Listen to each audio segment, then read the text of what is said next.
I would like to, in a very few minutes, indeed, try to change your whole worldview about how the global economy works. And I'll try and do it in 2 or 3 very simple steps. And the reason I'm doing this is because I had to go through this process over about 10 years, kind of forgetting everything I was ever taught at Stanford, flush that, delete, erase, and then look at the real world and how it works. And it turned out there was no set of numbers that were in the middle. There's no intersection set at all.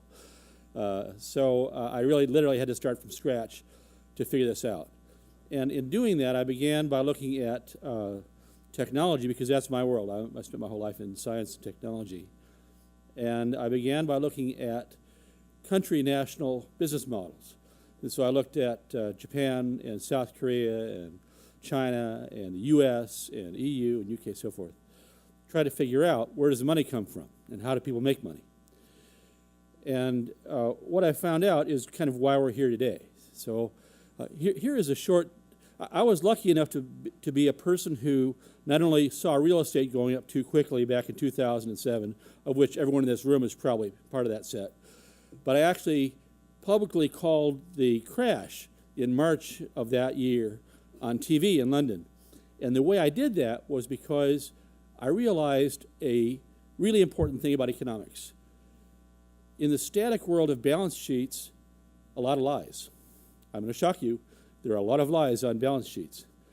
But if you look instead of at balance sheets, at flows, there are no lies. If I give you $5, I gave you $5. You can lie later about what your net worth is, but you can't lie about the fact that I gave you the $5. We need to review how we understand our own understanding of the global economy in that context. We need to start looking at flows, not at static descriptions.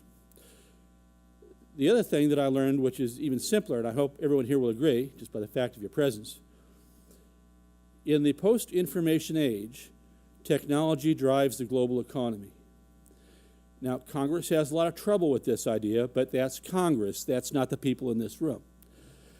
I think there's one person who's technically trained in Washington, in the 435 people in Congress.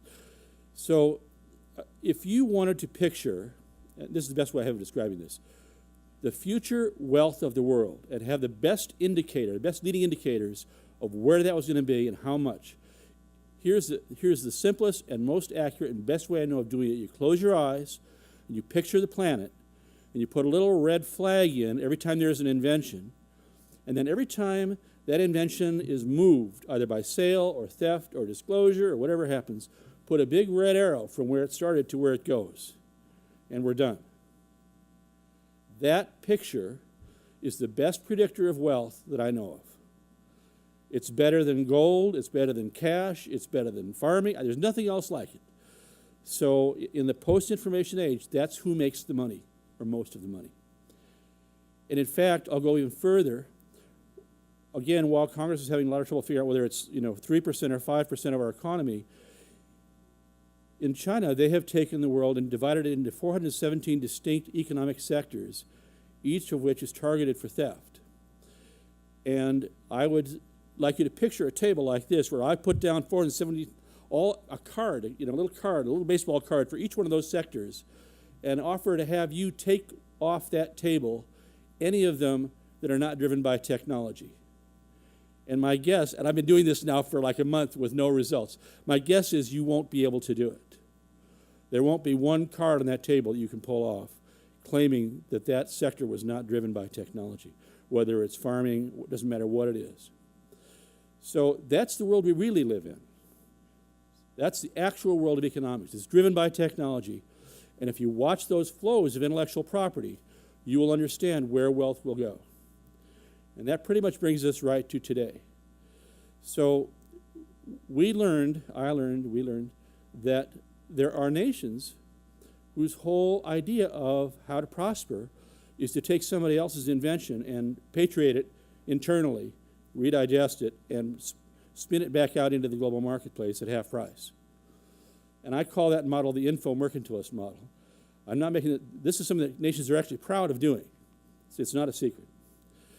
If you wanted to understand the global economic conflict or struggle, or however you want to state it, In the most stark terms, I think all you would have to do, Sherwin-Williams-like, is picture the globe and color the countries which believe in taking IP on one hand, and color with a different color the countries that invent IP. And you're done. The question then becomes, how many of each can you have? At what point do the scales tip where the inventors can't invent fast enough to stay in business? And at that point, the whole global economy starts to stagger. So what we've seen so far, and this is not abstract, this is history, we've seen Canada's most important company, Nortel, destroyed because of this problem. We've seen Motorola go down partly because of bad management and partly because of this problem, which was one of America's most important, historically important companies. This isn't abstract. We've now seen almost the entire sector of telecom equipment wiped out, which is probably the most strategic sector that exists from a technical perspective. The infrastructure of every country is involved. So this is not abstract. This is real. And Larry and I, as my advisory board member, we're working on this problem, trying to figure it out. And one reason we wanted to have this meeting was to expose it to a larger audience in the best way we can. And the framing we want you to take away from all this is a higher valuation for and concern about IP, intellectual property, because of the role that I just described it playing in the health of the global economy. It's not even being selfish, it's being selfless. But in understanding what drives the global economy today and how your country or your company or you are going to make more or less money over the next 3 generations, I believe this is the clear answer. And the one question that's unresolved is, will we be good enough as inventors in protecting our assets, our IP, so that we can keep playing this game, keep doing this? Otherwise, the return on investment declines, return on assets decline, CEO gets fired, company goes down, rewind to again, not so likely. So it is really important, from what we've seen so far, to get this into play and get it right. And most of all, we need to have CEOs and entrepreneurs recognizing, and people at the university, recognizing that this is a serious struggle. This is a serious contest between 2 different models for how nations should make their money. And as the center place of invention, I think that the university setting is most exciting and most at risk. I can tell you that those who want to steal things find it much harder to go after someone like Boeing, where they have a lot of money to spend on security, than the smaller supply chain companies. So they do go over the smaller companies. So they've learned very quickly it's easier to go after the littler guys. And of all the security risks that are easiest, the university is the most easy.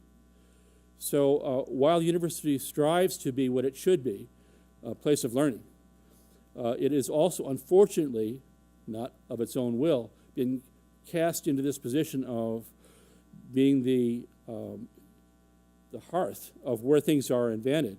Also, the focus, the central focus of those who would like to have that IP. So it puts you into a fascinating and difficult position, which at least needs conversation, I think. And from INVNT's sake, we just hope that you do have that conversation. We'll be seeing you all, I hope, at the reception when this is all finished. And if you want to learn more about INVNT or why we started it, feel free to ask me at that reception, or we'll try to reach you later. So thanks very much.